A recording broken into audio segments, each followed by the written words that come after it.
दोस्तों कहते हैं कि जहाँ अच्छाई है वहाँ बुराई भी है, जहाँ रोशनी है वहाँ अंधेरा भी है, वैसे ही अगर देव है तो असुर भी। और आज मैं आपके लिए एक ऐसी खौफनाक असुर की कहानी लेकर आया हूँ जिसे मुंजा कहते हैं।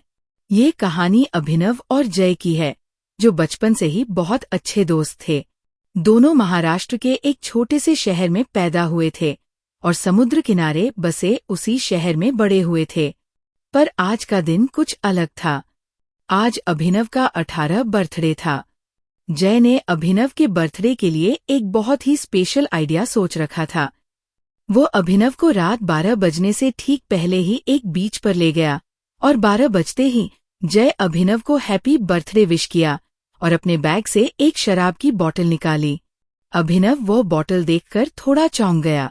आज से पहले उन दोनों में से किसी ने कभी शराब को हाथ तक नहीं लगाया था।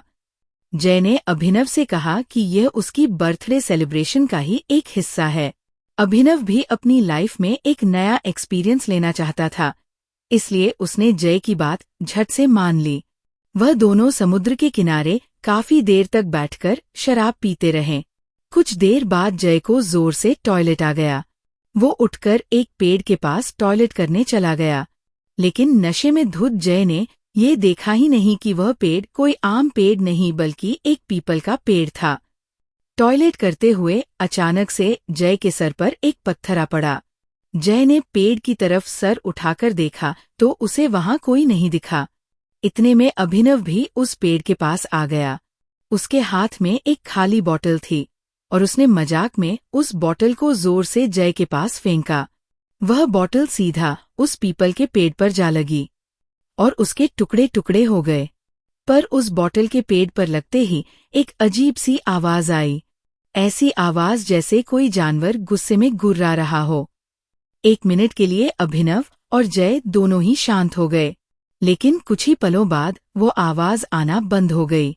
तभी अचानक से जय ने नीचे पड़े टूटे हुए कांच के टुकड़ों में से एक पीस उठाया और उस पेड़ के तने पर कांच के टुकड़े से अपने और अभिनव के नाम के फर्स्ट लेटर्स लिख दिए। जय ने पेड़ पर उस कांच को खरोचते हुए कहा, अभिनव, अब ये दिन हमें हमेशा याद रहेगा। उसके इतना बोलते ही उस पीपल के पेड़ की डालियां जोर जोर से हिलने लगी और कुछ ही सेकंड्स में एक बड़ी सी टहनी सीधा आकर जय के सर पर गिरी और जय वही बेहोश हो गया। ये देखकर अभिनव का नशा मानो 1 सेकंड में चूर हो गया हो। वो जल्दी से जय के पास गया और उसे होश में लाने की कोशिश करने लगा। तभी अभिनव को अपने पीछे से एक आवाज आई मानो पेड़ से कुछ नीचे गिरा हो। अभिनव ने जैसे ही पीछे मुड़कर देखा, उसके पैरों तले जमीन खिसक गई। उसके ठीक पीछे एक काली सी परछाई थी, जिसकी 2 नीली आंखें अंधेरे में चमक रही थीं। अभिनव को अपनी नजरों पर विश्वास ही नहीं हो रहा था। अभिनव को लगा कि जो भी उसके पीछे है वह कोई न कोई सुपरनैचुरल क्रीचर है। वह जैसे ही उस जीव से दूर जाने के लिए भागा, उस जीव ने उस पर हमला कर दिया। उसके बड़े बड़े नाखून अभिनव की पीठ में घुस गए, लेकिन चीखता हुआ अभिनव जैसे तैसे उस जीव की पकड़ से छूटा और वहां से दूर भाग गया। दूर जाकर अभिनव ने देखा कि वह जीव एक काली परछाई में बदल गया है और वह बेहोश पड़े जय के मुंह के अंदर घुस गया। और तभी अचानक जय अपनी बेहोशी से उठ खड़ा हुआ। अभिनव दूर से उसका नाम बार बार पुकार रहा था, पर जय मानो सुन होकर एक ही जगह पर खड़ा था। उसकी आंखें पूरी तरह से नीली पड़ चुकी थीं और वह बस वहां एक पुतले की तरह खड़ा था। तभी अचानक से जय जमीन की तरफ झुका और उसने वहां पर पड़े टूटे हुए कांच का एक टुकड़ा उठा लिया और अपनी शर्ट फाड़कर अपनी छाती पर उसी कांच के टुकड़े से वो जय लिखने लगा, ठीक वैसे ही जैसे उसने उस पीपल के पेड़ पर लिखा था। ये सब देखकर अभिनव की रूह कांप गई थी। सुबह के 5 बज चुके थे और समुद्र के ऊपर से अब सूरज उगता दिखने लगा था। जय के ऊपर जैसे ही सूरज की रोशनी गई, जय अचानक से होश में आ गया। ऐसा लग रहा था कि जैसे उसे अपने साथ हुई कोई भी चीज याद नहीं थी और वह अपने सीने पर बने घाव को देखकर बहुत ज्यादा घबरा गया था। उसके बाद वह दोनों चुपचाप अपने घर चले गए। उस दिन शाम होते ही जय की तबीयत खराब होने लगी। जय अपने बिस्तर पर लेट तो पर उसे बिल्कुल भी नींद नहीं आ रही थी। उसके दिमाग से उस जीव की शक्ल निकल ही नहीं रही थी। तभी जय को अपने कमरे से किसी के गुर्राने की आवाज आने लगी। आवाज ठीक वैसे ही थी जैसी उन्हें कल उस पेड़ के पास से आ रही थी। जय इतना घबरा गया कि उसने डर के मारे अपनी आंखें बंद कर ली और चादर को अपने मुंह पर चढ़ा लिया। कुछ ही पलों बाद वह आवाज वापस आना बंद हो गई और कमरे में एक सन्नाटा हो गया।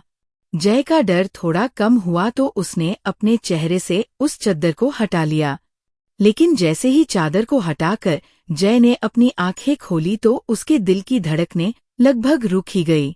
उसके कमरे की छत पर वही जीव बैठा था, लेकिन इस बार उसका खौफनाक चेहरा साफ साफ दिख रहा था। वो जीव एक भयानक राक्षस की तरह दिख रहा था। उसकी चमड़ी बिल्कुल पेड़ के तने जैसी थी और उसका चेहरा बिल्कुल एक छोटे बच्चे जैसा था। इससे पहले कि जय कुछ कर पाता, उस भयानक राक्षस ने जय पर अटैक कर दिया। उधर अभिनव बहुत घबराया हुआ था। जब उसके पापा ने उसके घबराहट की वजह पूछी तो उसने अपने पापा को पूरा किस्सा बताया कि उनके साथ पिछली रात क्या हुआ था। अभिनव के पापा शहर के माने जाने वाले पंडित थे, लेकिन अभिनव की बात सुनकर उनका दिल दहल उठा। उन्हें समझ आ गया कि उनके बेटे अभिनव और उसके दोस्त जय के ऊपर मुंजा का साया आ चुका है। उन्होंने बताया कि मुंजा एक ऐसा असुर है जो एक बार पीछे पड़ जाए तो पीढ़ियों तक पीछा नहीं छोड़ता। जब कोई बच्चा अपने मुंडन के 10 से 14 दिन के बीच किसी वजह से मर जाता है तो उसकी आत्मा मुंजा बन जाती है। मुंजा एक गुस्से से भरे बच्चे की तरह होता है और पीपल के पेड़ पर रहता है, और अगर कोई उस पीपल के पेड़ से छेड़खानी करे तो वह उस इंसान के पीछे पड़ जाता है। उन्होंने उसी वक्त अभिनव और जय को लेकर उस पेड़ के पास जाने का डिसीजन लिया। रात को अभिनव और उसके पापा जय के घर पहुंचे और वहां जो उन्हें देखा उस पर किसी को विश्वास ही नहीं हुआ। जय की अपने बिस्तर में ही मौत हो चुकी थी। उसके चेहरे पर ऐसा एक्सप्रेशन था मानो मरने से पहले उसने अपनी मौत को करीब से देखा हो। अभिनव के पिता ये देखकर चिंता में आ गए। वह अभिनव को लेकर फौरन उस पीपल के पेड़ के पास पहुंचे और अभिनव के पिता ने उसी समय उस पेड़ के सामने एक छोटी सी पूजा करके उस मुंजा से हाथ जोड़कर माफी मांगी। वह कई घंटों तक पूजा करते रहे और उस मुंजा से माफी मांगते रहे। जैसे ही सूर्य उदय हुआ वो दोनों अपने घर वापस आ गए। उस दिन के बाद से अभिनव को कभी वो मुंजा नहीं दिखा, लेकिन अभिनव ने अपने सबसे करीबी दोस्त को खो दिया था। आज भी अभिनव शराब को हाथ नहीं लगाता और रात के समय पीपल के पेड़ के पास से कभी नहीं गुजरता। उम्मीद है कि आपको ये कहानी पसंद आई होगी। अगर कहानी पसंद आई हो तो हमें कमेंट करके जरूर बताइएगा। ऐसे ही कहानियां सुनने के लिए हमारे चैनल को सब्सक्राइब करें और बेल आइकॉन को दबाएं।